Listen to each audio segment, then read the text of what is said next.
අද අපි කතා කරමු ඩාවින්චි රිසෝල්ව් යූස් කරලා ෆේස් බ්ලර් ඉෆෙක්ට් එකක් කොහොමද හදාගන්නේ කියලා.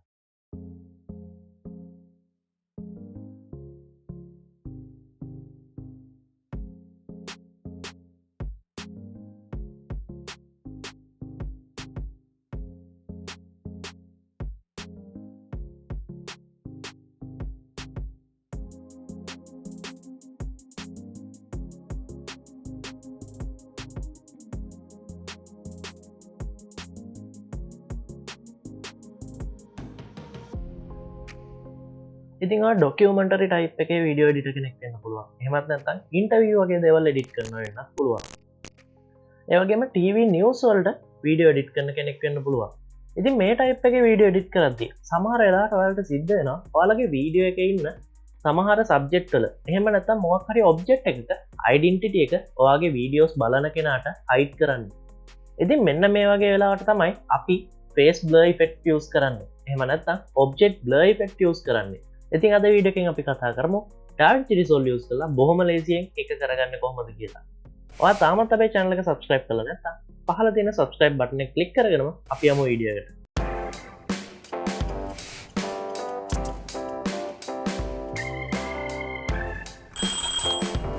ඉතින් සුපුරුදු විදිහට මම ඩාවින්චි රිසෝල්ව් මෙන්න මේ වගේ open කරගෙන තියෙනවා. මම ඉස්සෙල්ලම කරන්නේ මට අවශ්‍ය විදිහේ වීඩියෝ clip එකක් මගේ timeline එකට import කරගන්න එක. ඉතින් මම මට අවශ්‍ය වීඩියෝ එක සිලෙක්ට් කරලා මෙන්න මේ විදිහට ඩ්‍රැග් කරගෙන මගේ ටයිම්ලයින් එකට ඉම්පෝර්ට් කරගන්න. ඉතින් ඔයාලට පේනවා ඇති මේ වීඩියෝ එකේ ඉන්නේ ක්‍රිසන කෙනෙක්. මට අවශ්‍යයි මෙයාගේ ෆේස් එක හයිඩ් කරගෙන නැත්නම් බ්ලර් අවුට් කරලා දාන්න. අපි බලමු කොහොමද ඒක ඩාවින්චි රිසෝල්ව් වලින් කරගන්නේ කියලා. මම ඒකට ඉස්සෙල්ලාම කරන්නේ මගේ කලර් ටැබ් එකට මාරු වෙන එක. ඔයාලට පුළුවන් මෙන්න මෙතන යට තියෙන කලර්ස් කියන ඔප්ෂන් එක ක්ලික් කරලා කලර්ස් පැනල් එකට මාරු වෙන්න. ඉතින් ඊළඟට අපි බලමු කොහොමද මේ ප්‍රිසනගේ ෆේස් එක බ්ලර් කරන්න කියලා. මම ඒකට කරන්නේ ඉස්සල්ලාම අලුත් නෝඩ් එකක් ක්‍රියේට් කරන එක. ඔයාලට මෙතන නෝඩ් පැනල් එක බලා ගන්න හම්බෙන්නේ නැත්නම් ඔයාලට පුළුවන් මෙන්න මෙතන උඩ තියෙන නෝඩ් කියන බටන් එක ක්ලික් කරලා මෙතනට නෝඩ් පැනල් එක ඇක්ටිව් කරගන්න. ඉතින් මම අලුත් නෝඩ් එකක් ක්‍රියේට් කරනවා. මේ නෝඩ් එක උඩ රයිට් ක්ලික් කරලා ඇඩ් නෝඩ් කියන එකෙන් සීරියල් නෝඩ් දීලත් අපිට පුළුවන් අලුත් නෝඩ් එකක් ක්‍රියේට් කරන්න. නැත්නම් ෂෝට්කට් එක Alt එකයි S එකයි ප්‍රෙස් කරලත් අපිට පුළුවන් අලුත් නෝඩ් එකක් ක්‍රියේට් කරන්න.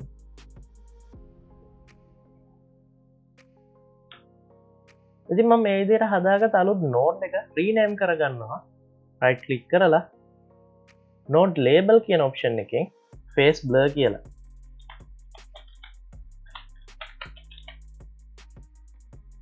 ඉතින් මම මේ නෝඩ් එකට තමයි බ්ලර් ඉෆෙක්ට් එක දාගන්න යන්නේ.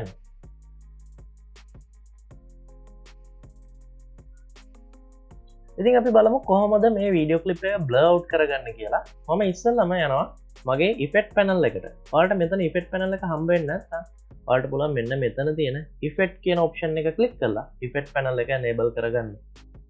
ඉතින් මේ විදිහට ඉෆෙක්ට් පැනල් එකට ගියාට පස්සේ රිසෝල්ව් ඉෆෙක්ට් බ්ලර් කියන ඔප්ෂන් ටිකෙන් ඔයාලට පුළුවන් මේ ඕනිම බ්ලර් ටයිප් එකක් සිලෙක්ට් කරලා ඔයාලට අවශ්‍ය විදිහට ඔයාලගේ වීඩියෝ එකක් බ්ලර් කරගන්න. මම මෙතනදී යූස් කරනවා මොසියැක් බ්ලර් කියන ඉෆෙක්ට් එක. මම මොසියැක් බ්ලර් මේ විදිහට ඩ්‍රැග් කරගෙන ඇවිල්ලා මම ෆේස් බ්ලර් කියලා හදාගත්ත නෝඩ් එකට ඩ්‍රොප් කරනවා. ඉතින් ඔයාලට පේනවා ඇති මොසියැක් බ්ලර් මේ විදිහට දාගත්තට පස්සේ මුළු වීඩියෝ එකම බ්ලර් වෙලා යනවා. ඉතින් මට අවශ්‍ය වෙන්නේ මේ ප්‍රිසන කැරක්ටර් එකේ ෆේස් එක විතර බ්ලර් අවුට් කරගන්න. අපි බලමු කොහොමද ඒක කරන්න කියලා. ඉතින් ඒ වැඩේට මම යනවා මගේ ෆේස් බ්ලර් කියන නෝඩ් එකට නෝඩ් එක සිලෙක්ට් කරලා මම යනවා මගේ පවර් වින්ඩෝ ඔප්ෂන් වලට මෙන්න මෙතන යට තියෙන වින්ඩෝ කියන බටන් එක උඩ ක්ලික් කරලා. ඉතින් වින්ඩෝ බටන් එක උඩ ක්ලික් කරාට පස්සේ ඔයාලට මෙන්න මේ විදිහේ පවර් වින්ඩෝ ඔප්ෂන්ස් කිහිපයක්ම හම්බ වෙනවා. මම ඒකෙන් සර්කල් කියන ඔප්ෂන් එක ගන්නවා. සර්කල් කියන ඔප්ෂන් එක උඩ ක්ලික් කරපු ගමන්ම ඔයාලට පේනවා ඇති මෙන්න මේ විදිහට සර්කල් එකක් ක්‍රියේට් වෙලා ඒ සර්කල් එක ඇතුළට විතරක් බ්ලර් ඉෆෙක්ට් එක ඇඩ් වෙලා තියෙනවා. ඉතින් Adobe Premiere වගේ software වලදී වීඩියෝ මාස්කින් කියන්නේ මේ ටෙක්නික් එකම තමයි. ඉතින් මම මෙන්න මේ විදිහට මගේ වින්ඩෝ එක මැදට මගේ කර්සර් එක ගෙනල්ලා මෙන්න මේ විදිහට මගේ කර්සර් අයිකන් එක චේන්ජ් වුණාට පස්සේ ක්ලික් කරගෙන ඇවිල්ලා ෆේස් එක උඩට මගේ වින්ඩෝ එක මේ විදිහට ප්ලේස් කරගන්නවා.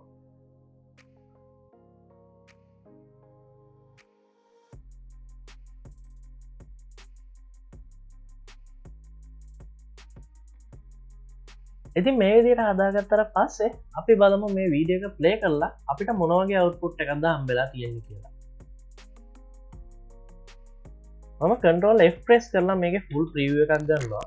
අපි බලමු වීඩියෝ එක ප්ලේ කරලා ස්පේස් බාර් එකෙන් ඔයාලට පුළුවන් වීඩියෝ එක ප්ලේ කරගන්න.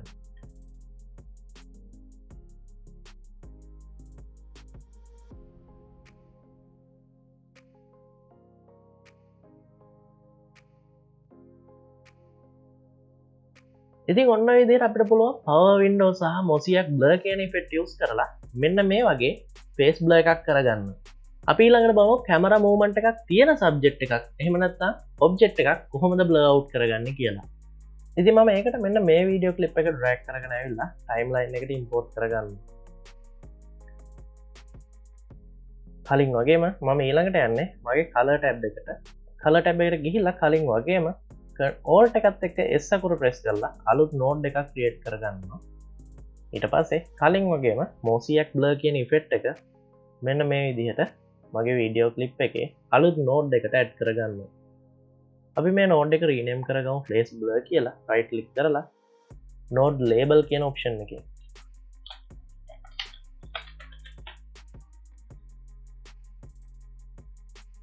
ඉතින් කලින් වගේම අපිට ඊළඟට තියෙන power window එකක් create කරලා මේ blur effect එක face එකට විතරක් add කරගන්න. මම ඒකට window කියන panel එකට ගිහිල්ලා මෙන්න මෙතන තියෙන circle කියන option එකෙන් power window එකක් create කරගන්නවා. ඉතින් ඔයාලට මෙතනදී ඔයාගේ power window එකේ size control කරන්න control ටික හම්බ වෙන්නේ නැත්නම් ඔයාලට පුළුවන් මෙන්න මෙතන තියෙන button එකෙන් power window කියන option එක දීලා controllers ටික enable කරගන්න. ඊට පස්සේ අපිට පුළුවන් මේ විදිහට face එකට විතරක් blur effect එක හදාගන්න. මම මගේ power window එක මෙන්න මේ corner එකෙන් අල්ලලා ටිකක් පොඩි කරගන්නවා. face එක විතරක් cover වෙන විදිහට. ඉතින් අපි මේක play කරලා බලමු කොහොමද අපේ final result එක කියලා. Ctrl F press කරලා full preview එකක් අරගෙන space bar එකෙන් අපි මේ වීඩියෝ එක play කරගමු.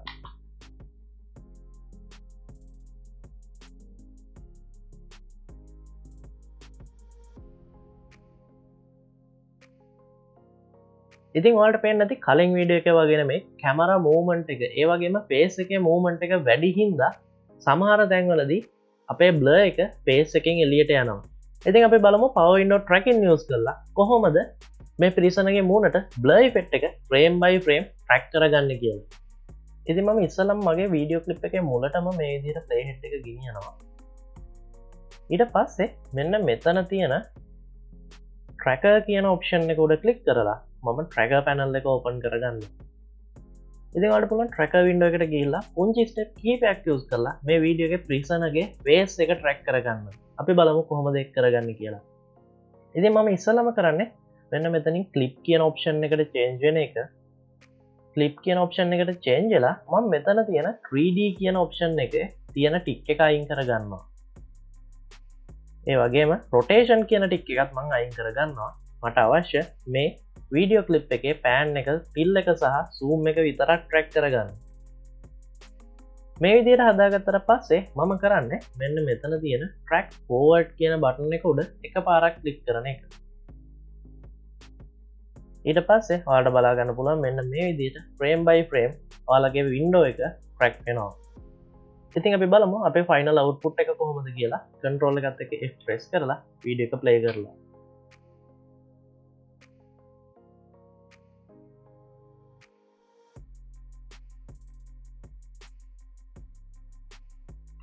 ඉතින් ඔයාලට පේන්නේ නැති බොහොම හොඳින් මේ blur effect එක face එකත් එක්ක track වෙලා තියෙන විදිය. ඉතින් අපි තව එක example එකක් බලමු කොහොමද මේ වැඩේ බොහොම ඉක්මනින් කරගන්න කියලා. ඉතින් ඒකට මම මේ interview එකක තියෙන video clip එක මගේ timeline එකට import කරගන්නවා. මට අවශ්‍ය මේ girl ගේ face එක blur කරලා දාගන්න. මම කලින් වගේම මාරු වෙනවා මගේ color panel එකට. colors වලට මාරු වෙලා මම කලින් වගේම අලුත් node එකක් create කරනවා. alt එකත් එක්ක S අකුර press කරලා ඉතින් ඒ නෝඩ් එකට මම කලින් වගේම මොසියක් බ්ලර් ඉෆෙක්ට් එක ඇඩ් කරගන්නවා.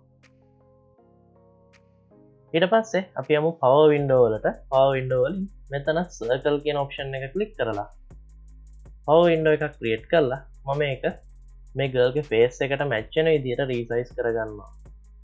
ඉතින් ඊට පස්සේ ඔයාලට පුළුවන් අවශ්‍ය නම් මෙතන ඉෆෙක්ට් සෙටින්ග්ස් වලින් මේ මොසියක් බ්ලර් එකේ සෙටින්ග්ස් වෙනස් කරගන්න. ඉතින් මෙතන තියෙන පික්සල් ෆ්‍රීකවෙන්සි කියන ඔප්ෂන් එකෙන් ඔයාලට පුළුවන් මේ ස්ලයිඩ් එක ඇඩ්ජස්ට් කරලා මෙන්න මේ විදිහට පික්සල් වල ෆ්‍රීකවෙන්සි ටයිප් එක වෙනස් කරගන්න. එහෙම නැත්නම් පික්සල් ලොකු සහ පොඩි කරගන්න. ඉතින් මෙන්න මේ වගේ ප්‍රමාණයක් මට හොඳයි.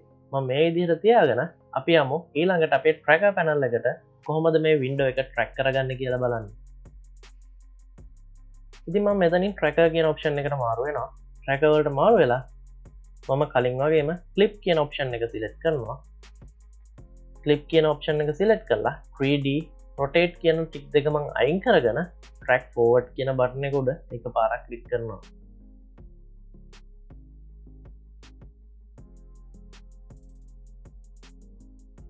ඉතින් අපි බලමු අපේ ෆයිනල් රිසල්ට් එක කොයි වගේද කියලා. control F press කරලා